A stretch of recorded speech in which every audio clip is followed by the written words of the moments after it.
Alright guys, I'm here with my review of TNA's Bound for Glory 2012. Just got done watching the show.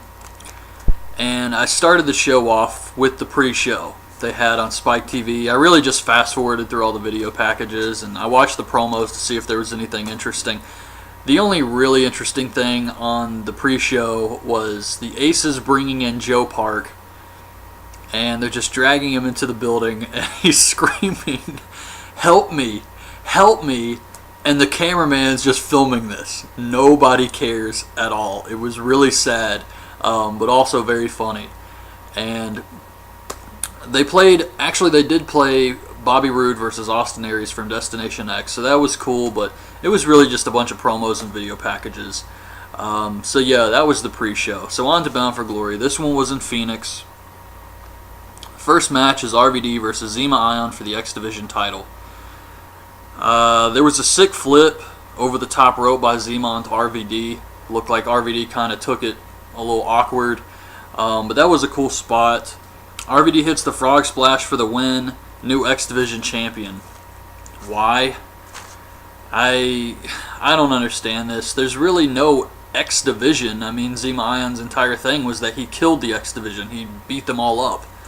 So I'm not really sure what they're going to do with this, but Zema Ion's entire title run as X Division champion has been pretty weak. It just hasn't really got a lot of TV time at all. So I don't know. Now that RVD's the champion, I'm sure it's going to get more TV time. So we'll see what happens, but it was a decent match. I personally think they should have just built up Kenny King and then had this be like a big match on the show instead of just this week on Impact. Throw a match on there for the X Division title. That's kind of sad since it is, such an important belt in the history of TNA that now it's just getting thrown on shows. Promo by Magnus. He says no more politics, he's free. And Magnus versus Samoa Joe for the TV titles the next match. Taz is talking about how Magnus is taller than him, and TNA says just barely. And Taz immediately realizes how stupid this was for him to say that. So it was pretty funny. Commentary this entire night was just ridiculous. Taz and TNA argue. Just some of the things they would say. These two guys. It's just... oh man, they got to get rid of Taz. They have to. He just brings shows down. But anyway, on to the actual match. They had a great crowd for this one. It really helped this match. And Magnus gets out of the choke twice, but the third time he ends up tapping out. So Samoa Joe wins the match. But I like this. I thought it was good. I actually thought it was better than the X Division match. But once again, the crowd really helped this one. And the crowd was great all night. So we get a great promo by Bobby Roode on how he's hated Storm for years. And tonight he's going to send Storm home for good. We get Storm versus Bobby Roode in the street fight with King Mo as enforcer. Earl Hebner's still the ref, so King Mo's really just there to watch, I guess. But this match was match of the night. Easily. Nothing else could top this one. Hardy versus Aries was a very good match, but this was definitely match of the night. And Bobby Roode slingshots James Storm into the ring post and busts him open. And when I say bust him open, I mean covered in blood. It was almost so much that for most of the match, I just kept thinking about how dizzy James Storm must be from this much blood loss. It was a ridiculous amount of blood. He couldn't really see at some points. His entire face, it was like someone just painted his face red. He must have really bladed deep. But, great match. Roode uses a chair on him. He gets a trash can and a kendo stick. Storm does the drop-down DDT on the ramp. The ramp was set up kind of like the old ECW shows where it's just the ramp goes directly to the ring. There's no dip or anything. But Roode gets busted open too after a trash can shot. They fight on top of the announce table, which is this weird clear table with the monitors inside of it. And they fight on top of this, and then Roode ends up spearing Storm into the next table, which is just a regular table. But I was hoping somebody would go through this clear table, but It was clearly set up just for the monitors. So Roode gets in the ring and he shoves Earl Hebner. This causes King Mo to get in the match, and he pushes Roode. Storm hits the codebreaker in the last call super kick, but Roode kicks out. Roode brings in some thumbtacks, and he goes up top to hit a superplex on James Storm, but Storm pushes him off, and Bobby Roode takes the thumbtack bump. Storm hits him in the head with a beer bottle, hits another super kick for the win, and that was it. It was just a great match. Both guys gave 100% here and really helped make this show something special. Without this match, it would have been a much worse show, just based on these ridiculous surprises they tried to pull out, but I'll get into that later. So Joey Ryan promo on 87%, gut check, he's going to win the challenge or the contract, all that same stuff he's been doing for a while now. And it's Al Snow versus Joey Ryan. Al Snow doesn't even come out with head. I don't know why. He does this with nothing, and the fans are like, what the hell is this? But eventually he brings head out from under the ring, so why the hell didn't he just come out with it and get a big pop? People did not care about this. They really did not. And this was not a good match, in my opinion. So I could take or leave this one. But anyways, he brings in head. The ref tries to take it. Ryan pushes Snow into the ref. Matt Morgan comes through the crowd, hits the carbon footprint on Al Snow, rolls him back in. Joey Ryan pins him, gets the win. He gets a TNA contract. And then Matt Morgan and Joey Ryan shake hands. So I don't know if this is supposed to be like a new tag team or something, but I don't know. I couldn't really care about this one at all. So Kazarian and Christopher Daniels promo on how they're the best tag team and the rest are just jealous. This was pretty good. And then we get the tag match, Daniels and Kazarian versus Styles and Angle versus Chavo and Hernandez for the tag titles. And this was a good match too. I didn't think it was as good as Aries versus Hardy, or definitely not Roode versus Storm, but it was a decent match. And Wes Briscoe was in the crowd watching. They're still, I don't know what they're doing with him, but he's in the crowd.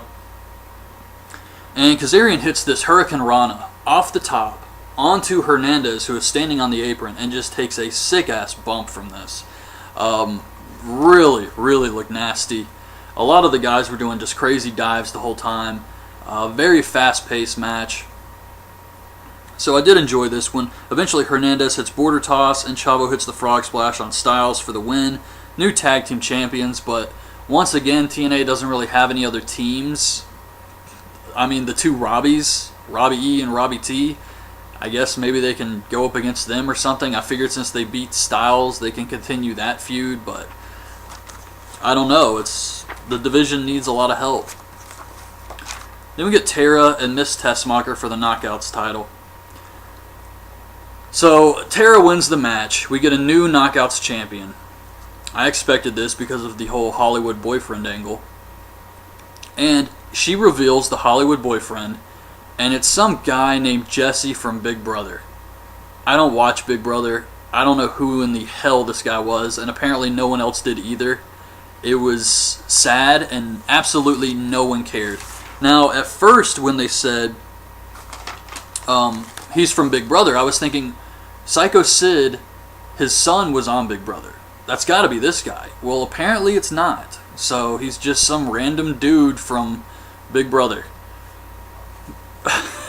This was a huge... Well, I can't say it's a huge disappointment because I didn't really have high expectations for this.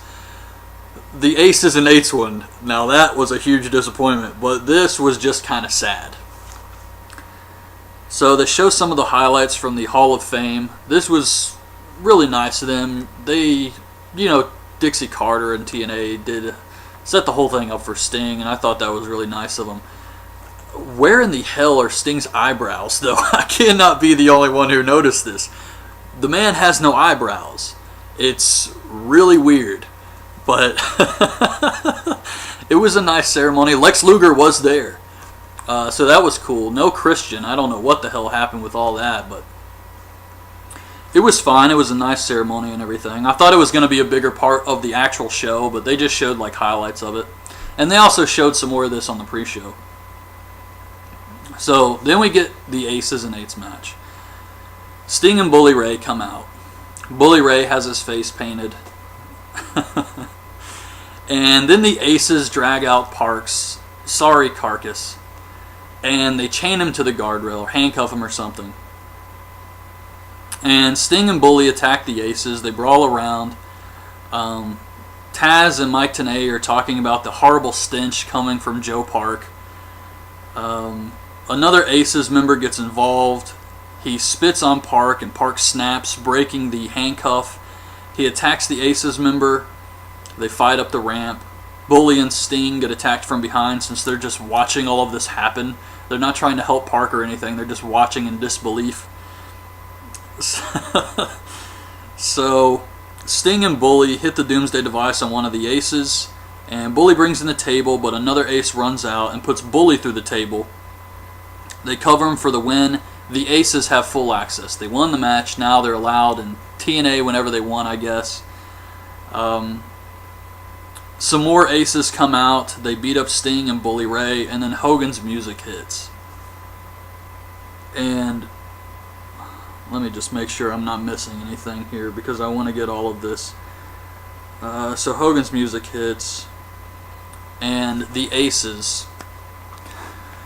The Aces basically form an assembly line to run up the ramp so that Hogan can punch them all in the face. And I'm talking seriously, one punch each, and they're out. One punch from Hogan. These guys are fresh. A lot of them have not even been in the match. They just showed up right now, and one punch from Hogan, and they're out of commission. Hogan finally makes it to the ring, and there's one guy left. I guess this is the leader. I guess this is the big reveal. So Hogan punches him. He hits the big boot. He takes his mask off. It's fucking Devon. Devon Dudley. I could not believe this. I thought about this for the rest of the entire show. Even during Hardy versus Aries, I kept thinking, Devon? I mean, I can say I'm surprised. Is that what you wanted? Because if that's what TNA wanted, I think we're all surprised. Surprised they would do something this stupid. This was... Actually, I'm not surprised they do something this stupid, but this was such a disappointment. I mean, anybody would have been better. But Devon, I mean, they did the whole thing where he's gone from the company, and then Bully Ray's shocked, and he's wearing the face paint, and he looks like an idiot. And they're all just staring at each other, and Hogan's like, you better get out of here, brother. And so the Aces grab Devon, and they carry him out, and the whole thing was just, the fans start chanting, this is awkward. I have no idea what to say about it, other than it was a huge disappointment, and I don't think anybody's going to care anymore. They just straight up killed this angle. They spent all summer working on this angle to give us Devon Dudley. Oh my god. This is the big Bound for Glory surprise. Is Devon and Jesse from Big Brother. Way to go. So anyways, actually, you know what? There was this video someone did on YouTube where they, because you know how the Aces talk in that weird voice?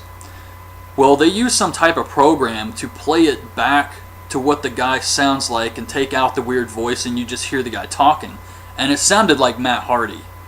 And I don't know if some of these videos were filmed before he went to Ring of Honor or what happened. I'm sure it's not him now because he's with Ring of Honor. But yeah, I was kind of surprised when I heard the voice and everybody was saying it was Matt Hardy, because that would also be a surprise. And I was really expecting a number of people Bischoff. I wasn't even expecting the leader to get revealed, so I'm pretty sure it is the leader, and it's Devon, but I don't know what to say about this. So moving on, Austin Aries cuts a promo on how he's angry, and he kicked Hardy in the balls on Thursday, and he's just really pissed off. He's ready to keep his title here against Hardy and be done with this. Jeff Hardy versus Austin Aries. Hardy comes out in a Predator mask, I think, kind of like LA Park. Fans were really behind both guys, though. One awesome moment was they got dual chants going for both guys, and it was huge. It sounded like every single person there was chanting for at least one of the guys, and it was a really cool moment.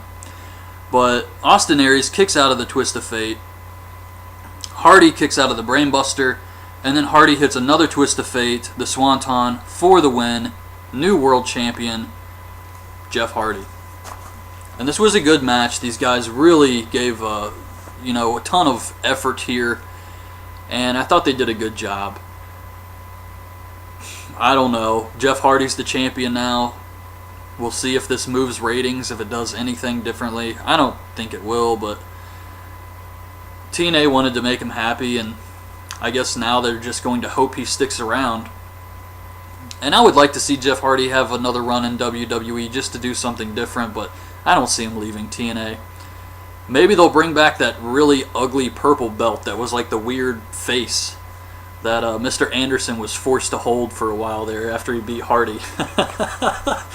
But as far as Bound for Glory goes, this was just kind of a strange show. I would say that if this was a regular pay-per-view, it would have been a good show. But for Bound for Glory, it was just kind of lackluster, just kind of average to me. It had some good matches, and I mean, Hardy Aries, that's good. Rude Storm saved the show, and the tag match was good. So overall, it would have been fine for a regular pay-per-view, but when you have like so much hype for this Aces and Eights angle, and then it's Devon Dudley, and people are just like, people don't even know what to say. The fans were just shocked, and that cannot be a good thing for the angle. You really need some type of reaction here instead of just, what the hell? Like, confusion is what people had. It wasn't like a surprise, like, oh my god, it's Devon Dudley. It was more just, what the fuck is Devon doing out here? Why would Devon be in this biker gang? It's stupid. So, I don't know. I hope they have not been planning it being Devon for this long, but with the whole Twitter thing and him leaving the company, I think they were planning Devon for at least a month or so. So anyway, that's my review of Bound for Glory this year. Hope you guys liked this video. Leave your thoughts on the show in the comments below, and thanks for watching. Bye. They did play Bobby Roode versus Austin Aries from Destination X, so that was cool, but it was really just a bunch of promos and video packages. So yeah, that was the pre-show. So on to Bound for Glory. This one was in Phoenix. First match is RVD versus Zema Ion for the X Division title. There was a sick flip over the top rope by Zema on the pre-show. Was the Aces bringing in Joe Park, and they're just dragging him into the building, and he's screaming, "Help me! Help me!" And the cameraman's just filming this. Nobody cares at all. It was really sad, but also very funny. And they played actually RVD. Looked like RVD kind of took it a little awkward. But that was a cool spot. RVD hits the frog splash for the win. New X Division champion. Why? I don't understand this. There's really no X Division. I mean, Zema Ion's entire thing was that he killed the X Division. He beat them all up. So, alright guys, I'm here with my review of TNA's Bound for Glory 2012. Just got done watching the show, and I started the show off with the pre-show they had on Spike TV. I really just fast-forwarded through all the video packages, and I watched the promos to see if there was anything interesting. The only really interesting thing, I'm not really sure what they're going to do with this, but Zema Ion's entire title run as X Division champion has been pretty weak. It just hasn't really got a lot of TV time at all. So I don't know. Now the RVD's the champion, I'm sure it's going to get more TV time. So we'll see what happens. But it was a decent match. I personally think